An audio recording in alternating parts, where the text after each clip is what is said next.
एक दफा का जिक्र है कि पुराने हिंदुस्तान के एक कस्बे रामनगर में गर्मियों की दोपहर इतनी शदीद होती थी कि परिंदे भी घोंसलों से बाहर निकलने की हिम्मत नहीं करते थे। इसी कस्बे के चौक में एक बहुत पुराना और घना नीम का दरख्त था, जिसकी शाखें दूर दूर तक फैली हुई थीं। यह दरख्त इत्तेफाक से सेठ धर्मदास की दुकान के बिल्कुल सामने खड़ा था। सेठ धर्मदास उस कस्बे का सबसे अमीर लेकिन मक्खी चूस और चालाक व्यापारी था। उसकी कंजूसी के किस्से मशहूर थे कि अगर वह कभी गुड़ खा ले तो चींटियां उसके मुंह से मिठास चाटने की कोशिश करें तो वह चींटियों को भी निचोड़ ले। वह अपनी दुकान के थड़े पर बैठा हर वक्त बही खातों में उलझा रहता और आने जाने वालों को हकारत से देखता। एक रोज दोपहर के वक्त सूरज आग बरसा रहा था।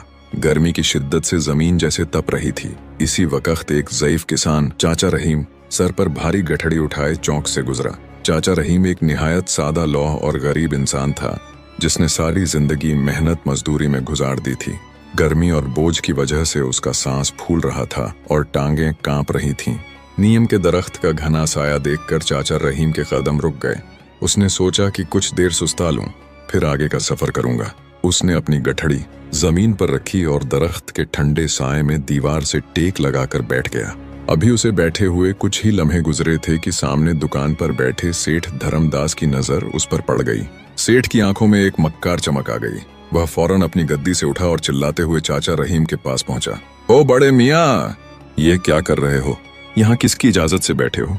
चाचा रहीम हड़बड़ा कर खड़ा हो गया और हाथ जोड़कर बोला, सेठ जी माफ करना, गर्मी बहुत थी, सोचा 2 घड़ी इस दरख्त के साए में सांस ले लूं, अभी चला जाऊंगा। सेठ ने तोंद पर हाथ फेरते हुए अकड़ कर कहा, सांस ले लूं?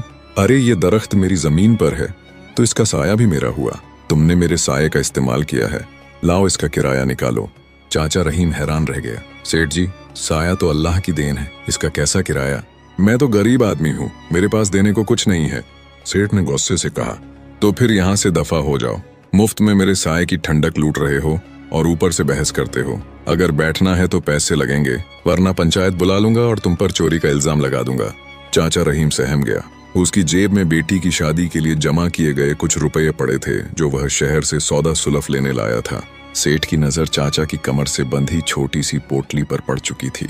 सेठ ने पैंतरा बदला और लहजा नर्म करते हुए बोला, देखो बड़े मियाँ, तुम शरीफ आदमी लगते हो, रोज रोज का झगड़ा क्यों करते हो? तुम ऐसा करो कि मुझसे यह साया हमेशा के लिए खरीद लो, फिर जब चाहो जितना चाहो बैठो, कोई तुम्हें नहीं रोकेगा। चाचा रहीम की सादा लौही देखिए कि वह सेठ की चाल में आ गया। उसने सोचा कि गर्मियों में आराम की जगह मिल जाएगी और कोई टोकेगा भी नहीं। उसने कांपते हाथों से अपनी पोटली निकाली और सेठ के हवाले कर दी। सेठ ने फौरन पैसे गिने। वह पूरे 500 रुपये थे। उस जमाने में यह बड़ी रकम थी। सेठ धर्मदास ने फौरन मुंशी को आवाज दी और एक स्टैम्प पेपर मंगवाया। उस पर लिखा, मैं सेठ धर्मदास अपने होश और हवास में इस नियम के दरख्त का साया रहीम बख्श के हाथ फरोख्त करता हूँ। आज से दरख्त मेरा है, मगर इसका साया रहीम का है। नीचे दोनों ने अंगूठे लगा दिए। सेठ दिल ही दिल में हंस रहा था कि कैसा बेवकूफ बुढ़ा मिला है, मुफ्त की चीज के बदले जिंदगी भर की कमाई दे गया। चाचा रहीम का गज का टुकड़ा लेकर मुतमिन होकर घर चला गया। जब वह घर पहुंचा तो उसका जवान बेटा आदिल खेतों से वापस आया हुआ था। आदिल अपने बाप की तरह सादा नहीं था, बल्कि वह गांव का सबसे ज़हीन और हाजिर जवाब नौजवान था। जब चाचा रहीम ने उसे बताया कि उसने सेठ से साया खरीद लिया है और वह कागज दिखाया, तो आदिल ने अपना सर पीट लिया। अब्बा, ये आपने क्या किया? वह सेठ आपको लूट गया, साये का भी कोई सौदा होता है? चाचा रहीम की आंखों में आंसू आ गए। बेटा, वह पंचायत की धमकी दे रहा था, मैं डर गया था। आदिल ने बाप के आंसू देखे तो उसका खून खौल उठा, लेकिन फिर उसने कागज को गौर से पढ़ा। अचानक उसके चेहरे पर एक मानीखेज मुस्कुराहट फैल गई। उसकी आंखों में वही चमक थी जो शिकारी की आंखों में शिकार को देखकर होती है। उसने कागज तह करके अपनी जेब में रखा और बोला, अब्बा, फिक्र न करें, सेठ ने आपको साया बेचा है ना, अब यह साया ही इस सेठ की नाक में दम करेगा, आप बस देखते रहें। अगली सुबह आदिल सवेरे उठा और सीधा सेठ धर्मदास की दुकान के सामने पहुंच गया। सूरज निकल रहा था और दरख्त का लंबा साया सीधा सेठ की दुकान के थड़े और उसकी गद्दी तक जा रहा था। आदिल ने इत्मीनान से जूते उतारे और जाकर ऐन सेठ की गद्दी के पास, जहां साया पड़ रहा था, पालती मारकर बैठ गया। थोड़ी देर बाद सेठ धर्मदास दुकान पर आया। उसने देखा कि कल वाले बुढ़े का लड़का उसकी जगह पर बैठा है। सेठ गुस्से से चिल्लाया, अरे ओ छोकरे, ये क्या बदतमीजी है, मेरी दुकान के आगे डेरा जमाए बैठे हो, हटो यहाँ से। आदिल ने बड़े सुकून से सर उठाया और बोला, सेठ जी, जरा तमीज से, मैं आपकी दुकान पर नहीं बैठा, मैं अपने साए पर बैठा हूँ। सेठ हक्का बक्का रह गया। क्या बकवास है, ये मेरी दुकान का धड़ा है। आदिल ने जेब से वह स्टैंप पेपर निकाला और लहराते हुए कहा, पढ़िए इसे। इसमें लिखा है कि दरख्त का साया मेरे अब्बा रहीम बख्श की मिल्कियत है, और चूंकि अब्बा ने यह साया मुझे तोहफे में दे दिया है, इसलिए अब यह मेरी जगह है। इस वक्त साया आपकी दुकान के थड़े पर है, लिहाजा कानूनी तौर पर यह जगह मेरी हुई। सेठ का मुंह खुले का खुला रह गया। उसने जिंदगी में कई चालाकियां की थीं, लेकिन ऐसी मंतिक कभी नहीं सुनी थी। उसने झुंझलाकर कहा, अरे बेवकूफ, मैंने साया बेचा था, दुकान नहीं। उठो यहाँ से वरना डंडे पड़ेंगे। आदिल मुस्कुराया और वहीं लेट गया। सेठ जी, सौदा तो सौदा होता है। आपने साया बेचा है, अब साया जहाँ जहाँ जाएगा मेरा हक वहाँ वहाँ जाएगा। अगर आपको तकलीफ है तो अपनी दुकान हटा लीजिए, मैं अपना साया नहीं हटाऊंगा। बाजार के कुछ लोग जमा हो गए।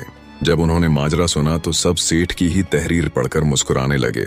सेठ बुरी तरह फंस चुका था। लोग कहने लगे, सेठ जी, बात तो लड़के की सच है, कागज पर आपका अंगूठा है। सेठ खून के घूंट पीकर रह गया। उसने सोचा कि सूरज ढलेगा तो साया खुद ही हट जाएगा, तब देखूंगा इसे। वह बड़बड़ाता हुआ दुकान के अंदर जाकर बैठ गया, लेकिन उसे अंदाजा नहीं था कि यह तो सिर्फ शुरुआत थी। जैसे जैसे सूरज मगरिब की तरफ सरकने लगा, दरख्त का साया भी घूमने लगा। दोपहर के वक्त साया दुकान के थड़े से हटकर सेठ के रखे हुए मसालों की बोरियों पर आ गया। आदिल फौरन उठा और जाकर हल्दी और मिर्चों की बोरियों के ऊपर चढ़कर बैठ गया। सेठ चीखा, अरे क्या कर रहे हो, मेरी बोरियां फट जाएंगी। आदिल ने मासूमियत से कहा, क्या करूं सेठ जी, मेरा साया अब इन बोरियों पर आ गया है, मुझे तो अपने साये में ही रहना है। आप अपनी बोरियां हटा लें, वरना मैं तो यहीं बैठूंगा। सेठ ने दांत पीसते हुए अपने नौकरों से बोरियां हटवाईं। उसका सारा कारोबार दरहम बरहम हो रहा था। ग्राहक तमाशा देख रहे थे और सेठ ग्राहकों को भुगता नहीं पा रहा था। लेकिन असल कयामत तो अभी आनी बाकी थी। शाम होने को थी और साया लंबा होता हुआ सेठ के घर के सहन की तरफ बढ़ रहा था, जो दुकान के बिल्कुल पीछे था। सेठ धर्मदास का घर उसकी इज्जत और पर्दा था, जहां किसी गैर मर्द को जाने की इजाजत नहीं थी। आदिल की नजरें साए के साथ साथ सेठ के घर के मरकजी दरवाजे की तरफ उठीं और उसने अपनी मूंछों को ताव दिया। सेठ ने आदिल की नजरों का पीछा किया और उसके चेहरे का रंग फक हो गया। उसने कांपते हुए सोचा, अगर यह साया मेरे घर के अंदर चला गया तो। शाम का धुंधलका फैलने लगा था और सूरज की नारंगी शुआएं अब आखिरी हिचकी ले रही थीं। नीम के दरख्त का साया, जो पहले बाजार तक महदूद था, अजगर की तरह रेंगता हुआ सेठ धर्मदास की ऊंची हवेली के मरकजी दरवाजे से अंदर दाखिल हो चुका था। सेठ धर्मदास ने जब देखा कि साया उसकी दहलीज पार कर रहा है तो उसके हाथों के तोते उड़ गए। वह भागकर दरवाजे के बीचों बीच खड़ा हो गया और दोनों हाथ फैलाकर चीखा, रुक जाओ, खबरदार जो तुमने मेरे घर के अंदर कदम रखा, ये मेरा घर है, कोई सराय नहीं।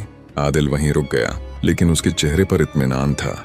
उसने अपनी जेब से वह स्टैम्प पेपर निकाला और बड़ी संजीदगी से बोला, सेठ जी, मैं कब कह रहा हूँ कि यह घर मेरा है, लेकिन जरा गौर से देखिए, मेरे अब्बा का खरीदा हुआ साया अब आपके आंगन में दाखिल हो चुका है।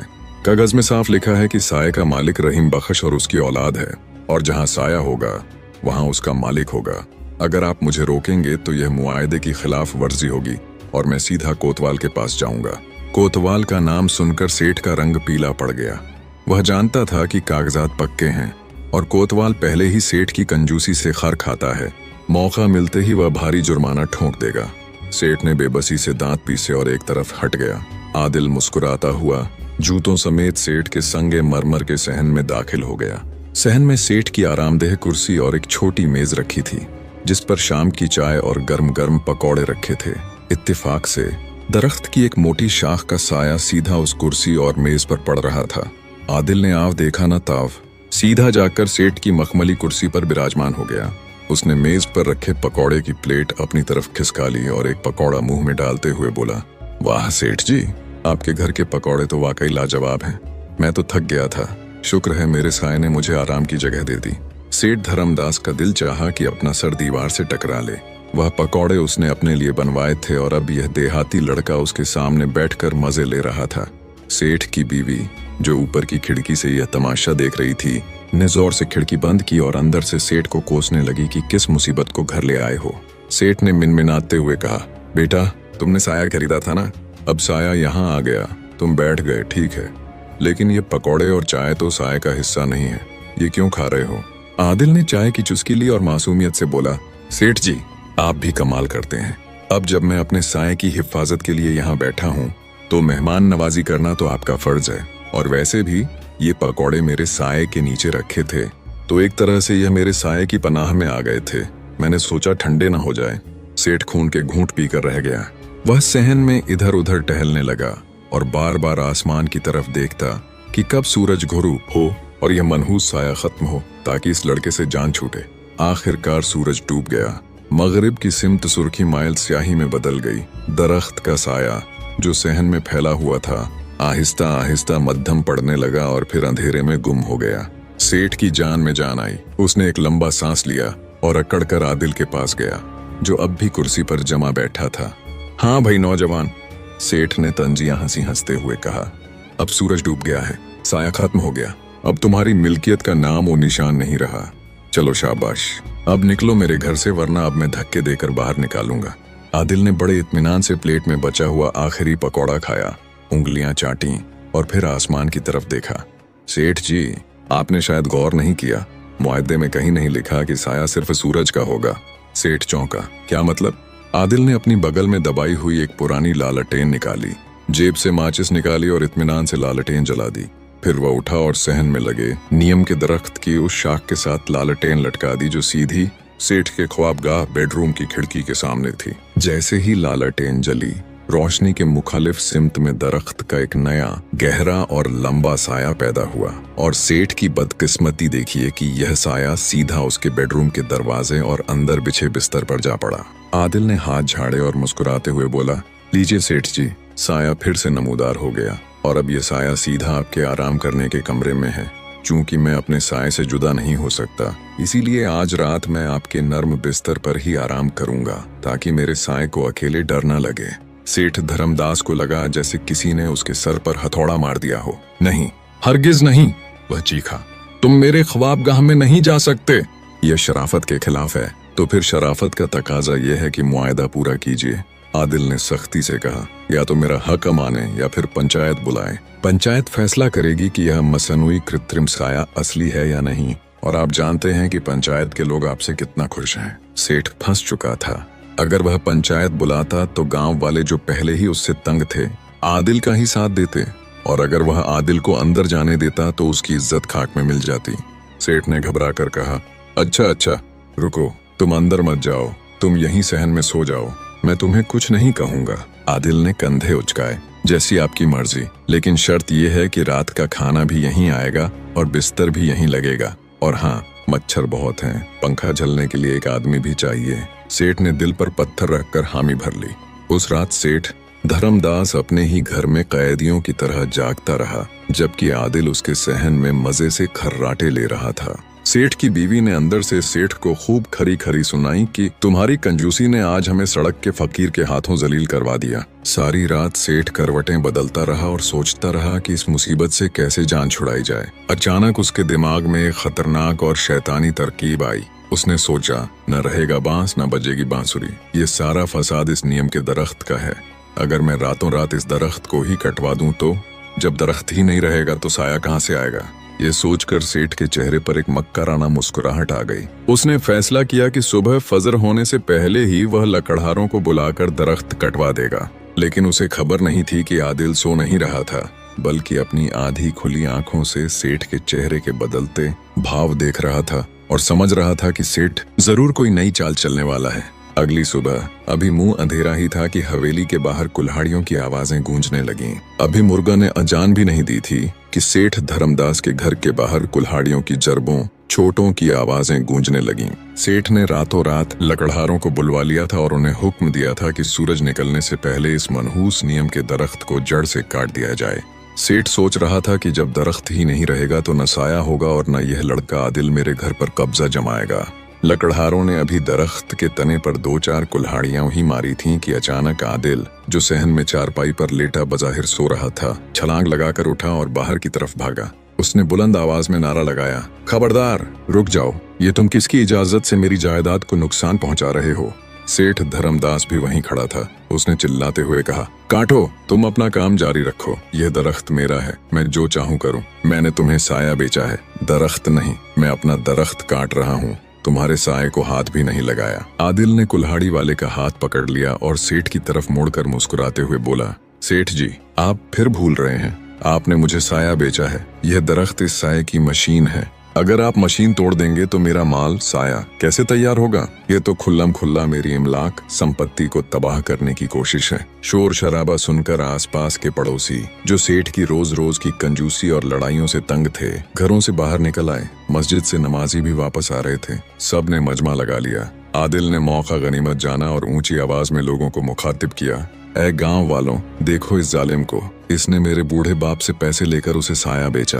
अब जब मैं अपना साया इस्तेमाल कर रहा हूँ तो यह इस दरख्त को काट रहा है जिससे मेरा साया बनता है। यह तो ऐसे ही है जैसे कोई भैंस बेच दे और फिर उसका दूध निकालने के लिए भैंस ही जिबह कर दे। क्या यह इंसाफ है? गाँव वाले, जो पहले ही सेठ से खार खाए बैठे थे, एक आवाज होकर बोले, नहीं, ये जुल्म है। अगर साये का सौदा हुआ है तो दरख्त तब तक नहीं कट सकता जब तक खरीदार इजाजत न दे।